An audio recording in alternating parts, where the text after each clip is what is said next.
Assalamualaikum warahmatullahi wabarakatuh. Di sini saya Rusmala Ulpah. Pada video kali ini kembali saya akan menjelaskan bagaimana cara menghitung penelitian statistik menggunakan statistik dengan SPSS 19 kali ini. Yang akan kita analisis yaitu uji non-parametrik. Uji non-parametrik itu adalah suatu uji dengan model yang tidak membutuhkan suatu parameter khusus dari populasi yang diamati.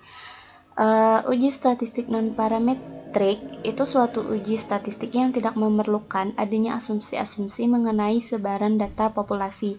Uji statistik ini disebut juga sebagai statistik bebas sebaran atau distribution free.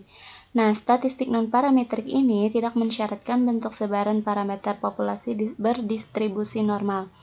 Statistik non-parametrik itu dapat digunakan untuk menganalisis data yang berskala nominal atau ordinal karena pada umumnya data berjenis nominal dan ordinal tidak menyebar normal. Dari segi jumlah data, pada umumnya statistik non-parametrik ini digunakan untuk berjumlah yang kecil, N-nya itu kurang dari 30 atau respondennya kurang dari 30. Nah, yang pertama dari uji non-parametrik ini adalah korelasi uji Kendall-Stowe.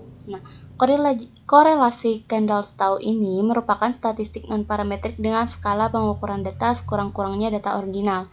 Korelasi Kendall-Stowe itu digunakan untuk mengukur tingkat kesesuaian, yakni apakah ada perbedaan tingkat kesesuaian ranking antara dua variabel yang diamati.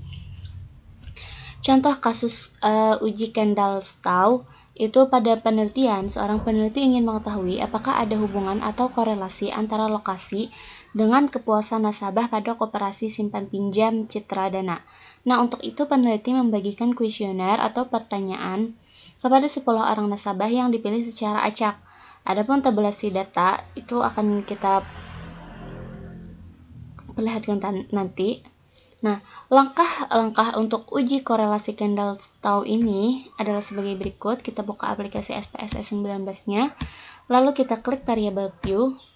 Nah, di bagian variable view, untuk mendefinisikan atau mengisi identitas variabel, maka kita tulis di bagian name itu yang pertama kita beri kode lokasi, lalu yang kedua kepuasan.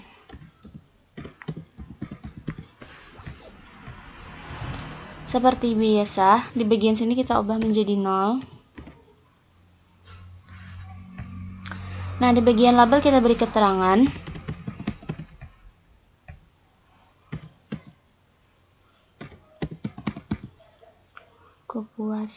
Kepuasan pelanggan.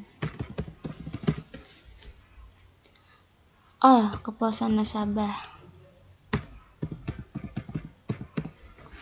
Jika sudah seperti ini, maka di bagian mention-nya kita ganti menjadi ordinal keduanya. Setelah itu, kita pindah ke data view.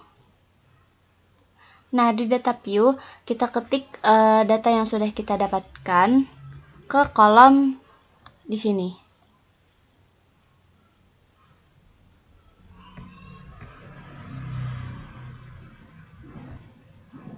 Untuk lokasi, kita copy data yang ini.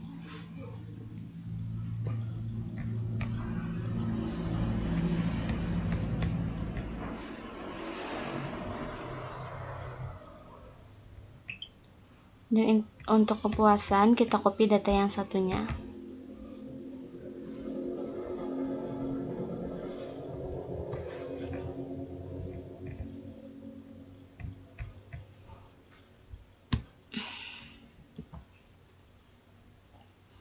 Jika sudah seperti ini, lalu kita klik Analyze. Kita pilih Correlate dan Bivariate.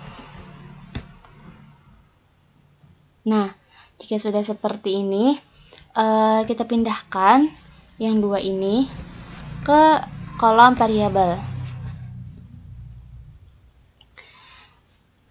Lalu di bagian sini, itu kita centang di Kendall Taus, tapi kita hapus di bagian personnya.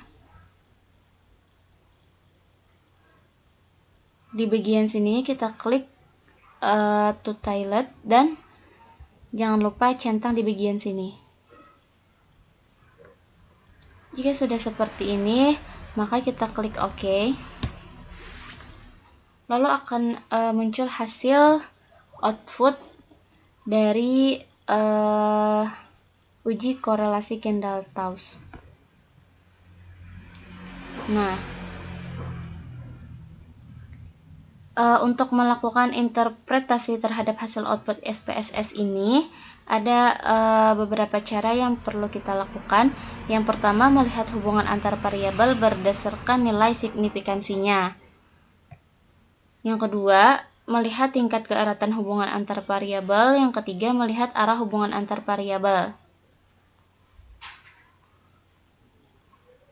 Nah, itu tadi langkah-langkah dalam uji Kendall-Taus pada uji non-parametrik. Kemudian yang kedua yaitu uji Friedman.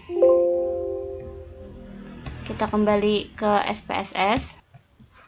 Uji Friedman adalah uji non-parametrik yang digunakan untuk membandingkan 3 atau lebih sampel-sampel yang berhubungan. Tujuannya untuk membandingkan median atau lebih populasi dengan menggunakan sampel-sampel yang berhubungan.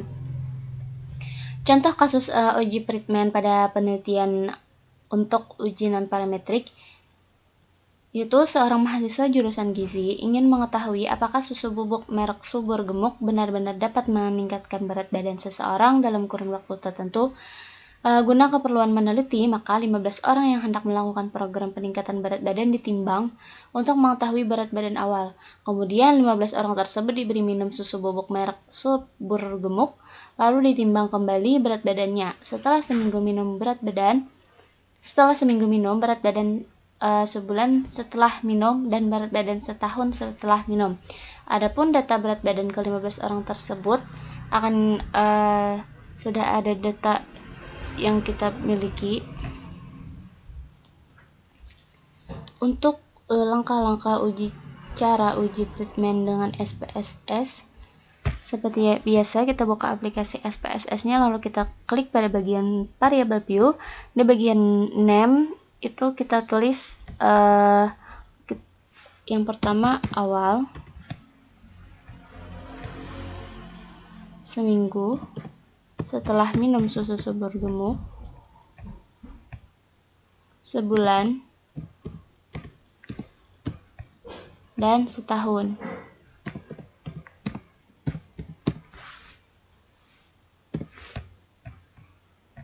Sudah seperti ini, maka di bagian desimalnya kita ubah menjadi 0. Sudah. Lalu di bagian label itu kita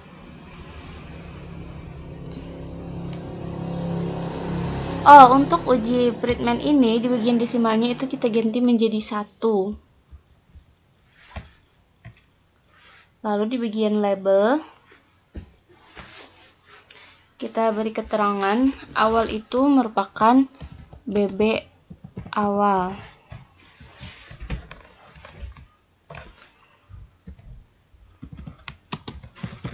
BB seminggu, BB sebulan, dan BB setahun.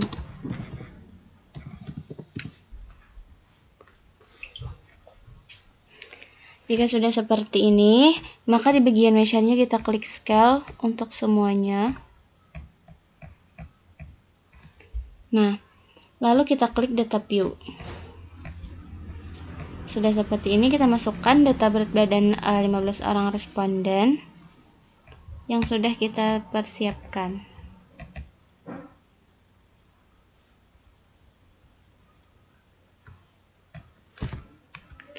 Kita copy.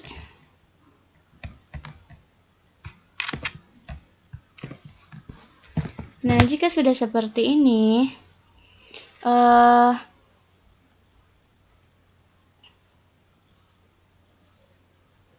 Langkah selanjutnya itu saya akan melakukan uji normalitas pada nilai standardized residual untuk keempat variabel pengukuran berat badan tadi. Nah, uji normalitas ini hanya untuk mengetahui apakah nilai standardized residual dari keempat variabel di atas itu berdistribusi normal atau tidak. Jika hasilnya semua data normal, maka penggunaan uji Friedman untuk analisis data penelitian ini tidak tepat. Dalam artian akan lebih tepat jika menggunakan statistik parametrik dengan uji repeat measure ANOVA. Sementara jika nilai standardized residual dari salah satu atau semua variabel data tidak berdistribusi normal, maka uji Friedman dapat kita lanjutkan. Nah, untuk uji normalitas ini, maka langkah awal adalah dengan memunculkan nilai standardized residual dari keempat sampel data ini. Caranya, kita klik Analyze, lalu kita pilih General Linear Model, lalu kita pilih Repeat Measure. Nah, setelah muncul seperti ini, di bagian sini kita ganti tulisannya menjadi waktu.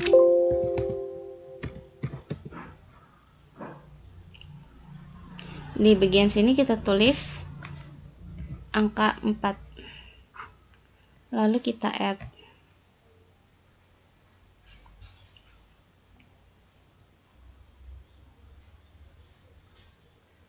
Kemudian kita klik define, maka muncul kotak dialog seperti ini.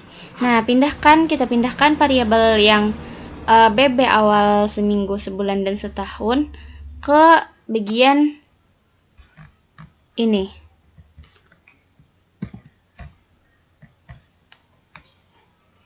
Nah, sudah seperti ini.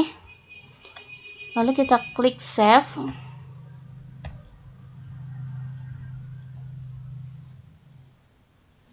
Lalu kita beri centang pada bagian standardized. Nah,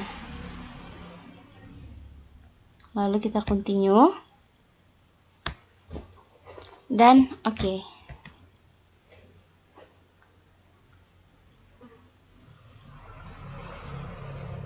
Nah, kita abaikan saja output SPSS yang keluar ini.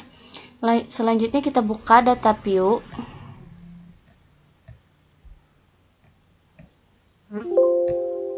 Nah, maka akan muncul hasil 4 variabel baru bernama ZRE1 sampai dengan ZRE4. Lalu kita setelah seperti ini kita klik Analyze, Descriptive Statistic, dan Explore. Maka muncul kotak seperti ini. Lalu kita pindahkan semua variabel standardized ini ke bagian dependent list.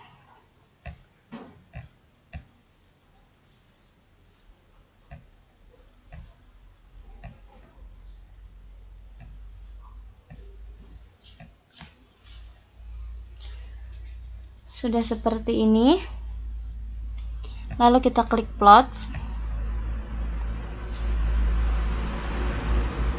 Di bagian plots itu kita beri centang pada normality plot test. Lalu kita klik continue. Pastikan di bagian display ini kita beri centang pada both. Nah, jika sudah seperti ini, kita langsung klik OK. Maka akan muncul output SPSS dari hasil uji Friedman tadi.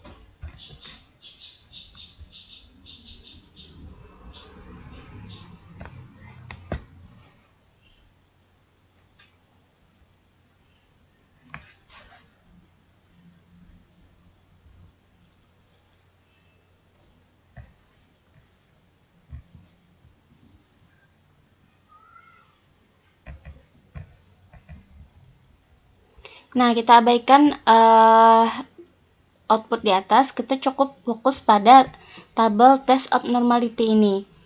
Nah, di bagian Shapiro Wilk, kita perhatikan di bagian situ, di bagian seek-nya, karena N yang dipakai dalam penelitian ini ada 15 atau DF15, maka pengambilan keputusan untuk uji normalitas pengacu pada nilai seek Shapiro Wilk, atau sebaliknya, jika nilai N lebih dari 50, maka mengacu pada nilai seek Kolmogorov-Smirnov. Nah, berdasarkan tabel di ini, kita ketahui nilai seek atau standardized residual untuk awal itu ada 0,011. Nilai seek standardized residual untuk yang seminggu itu ada 0,003 dan seterusnya. Karena nilai signifikansi ketiga variabel tersebut kurang dari 0,05, maka dapat disimpulkan bahwa ketiga variabel standardized residual untuk awal, seminggu, dan sebulan adalah tidak berdistribusi normal. Sedangkan untuk nilai seek residual untuk setahun sebesar 0,380 yang berarti lebih besar dari 0,05, maka berdistribusi normal. Jadi berdasarkan pembahasan uji normalitas di atas, itu diketahui bahwa ada 3 variabel yang memiliki nilai standardized residual tidak normal. Oleh karena itu, analisis data untuk penelitian ini sudah tepat, yakni menggunakan metode statistik non-parametrik dengan uji Friedman. Nah, ini baru uji normalitas. Selanjutnya, untuk melakukan uji Friedman dengan SPSS yaitu kita keluarkan yang ini.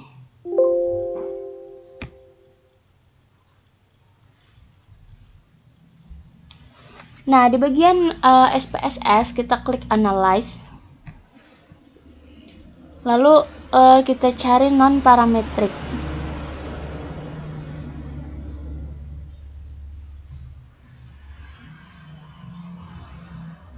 Nih. Lalu kita pilih Legacy Dialog. Nah, di bagian sini kita pilih Correlate. Bagian akhir. Jika sudah seperti jika muncul kotak seperti ini, maka yang bagian BB awal sampai setahun kita pindahkan ke bagian sebelah. Jika sudah seperti ini, kita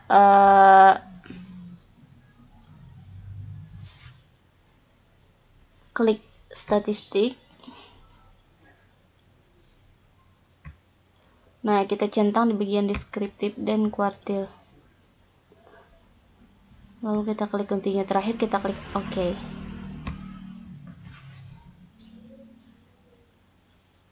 Maka akan muncul output yang terlihat seperti di layar.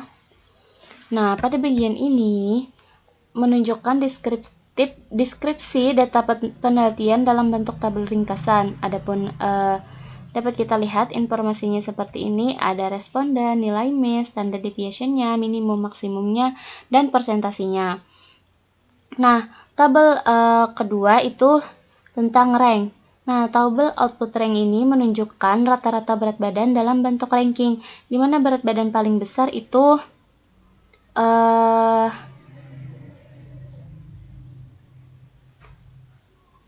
berada di pengukuran BB setahun setelah rutin meminum susu bubuk merek Subur Gemuk. Sedangkan tabel yang ketiga, yang tes statistik ini, menunjukkan tabel terpenting dalam uji Friedman.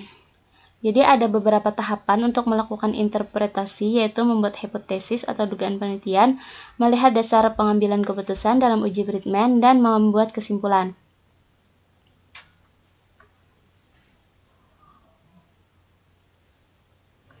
Iya, mungkin itu tadi tentang uji non-parametrik uji Friedman. Yang ketiga itu ada uji Wilson atau uji Wilson ini kita keluar lebih dahulu.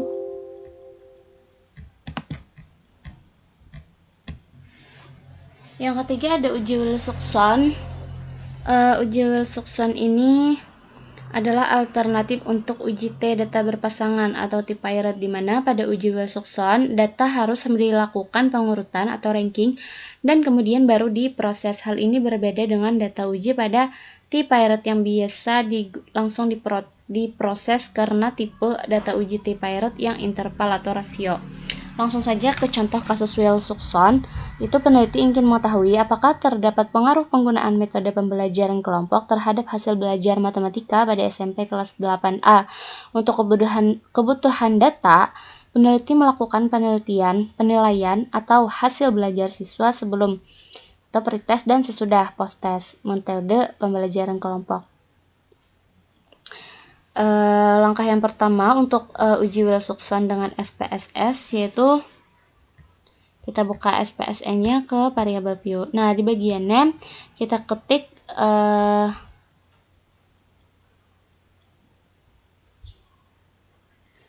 pre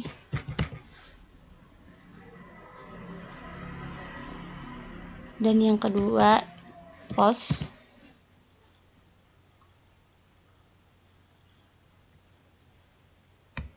Jika sudah seperti ini, di bagian desimal kita ubah menjadi 0. Bagian label kita beri keterangan, pre itu maksudnya pretest, dan post itu maksudnya post-test. Jika sudah seperti ini, di bagian mesinnya kita ubah menjadi scale. Nah, sudah seperti ini, lalu kita klik data view. Lalu kita salin data yang sudah kita peroleh.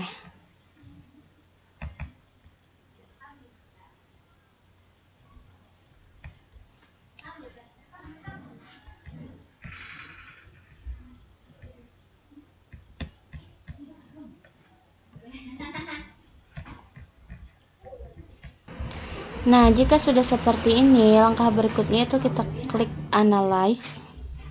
Lalu kita pilih non-parametric test dan kita pilih legacy dialog. Kita pilih to relate sample.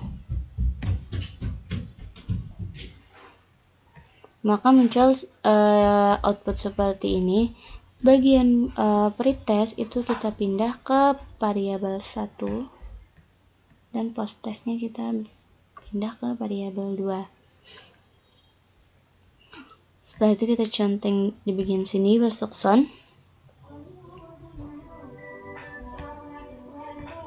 Lalu kita klik OK. Maka akan muncul output Wilson seperti ini. Output ini itu maksudnya rank, ada negative rank, positive rank, test, dan totalnya. Sedangkan di tes statistik ini itu diketahui nilai seek to toiletnya bernilai 0,0000 karena nilai 0,0000 itu lebih kecil dari 0,05, maka dapat disimpulkan bahwa HA diterima. Artinya ada perbedaan antara hasil belajar matematika untuk pretest dan post-test. Sehingga dapat disimpulkan bahwa ada pengaruh penggunaan metode pembelajaran kelompok terhadap hasil belajar matematika pada siswa SMP di kelas 8A. Kemudian yang terakhir dalam uji non-parametrik yaitu korelasi Rank-Spearman. Nah, korelasi Rank-Spearman ini dapat digunakan untuk menguji hubungan antara variabel penelitian pada statistik non-parametrik. Langsung saja kita ke langkah-langkahnya. Langkah yang pertama kita buka SPSS, lalu kita ke variabel view. Di bagian name kita isi variabel X dan Y. Lalu di bagian label kita beri keterangan kualitas produk.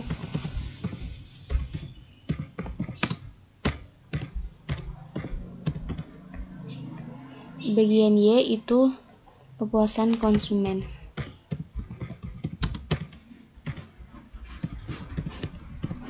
Nah, jika sudah seperti ini,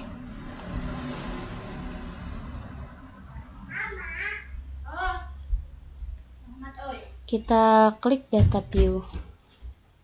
Nah, pada tampilan data view akan ada tinggal kita masukkan data yang sudah kita siapkan.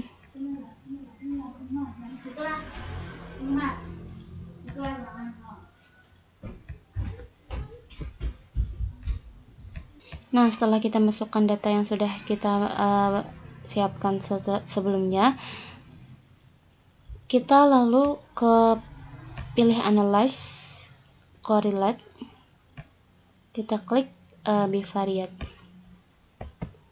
Lalu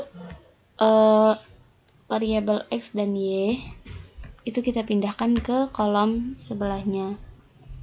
Nah, pastikan di bagian sini kita constrain, candle toolsnya kita unchecklist, centering di bagian sini. Lalu kita klik option. Di bagian option kita centang di bagian exclude cache pairwise ini. Lalu kita klik continue.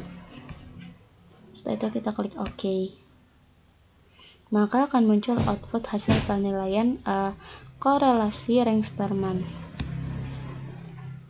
Nah, dapat kita lihat korelasi di sini nilainya itu sebesar 0,838 dengan nilai stick to toiletnya itu 0,002.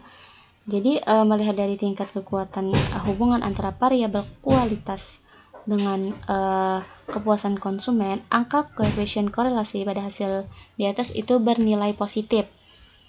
Sehingga hubungan kedua variabel tersebut bersifat searah atau jenis hubungan searah. Dengan demikian dapat diartikan bahwa kualitas semakin ditingkatkan kualitas produk, maka kepuasan konsumen juga akan meningkat. Melihat signifikansi hubungan kedua variabel berdasarkan output ini, diketahui nilai stick to toiletnya itu 0,002 yang mana itu lebih kecil dari 0,05 atau 0,01 yang artinya ada hubungan yang signifikan berarti antara variabel kualitas produk dengan kepuasan konsumen. Demikian itu tadi langkah-langkah dalam uji non-parametrik serta pembagiannya. Semoga video ini bermanfaat dan mudah dipahami. Apabila terdapat kesalahan mohon dimaafkan. Assalamualaikum warahmatullahi wabarakatuh.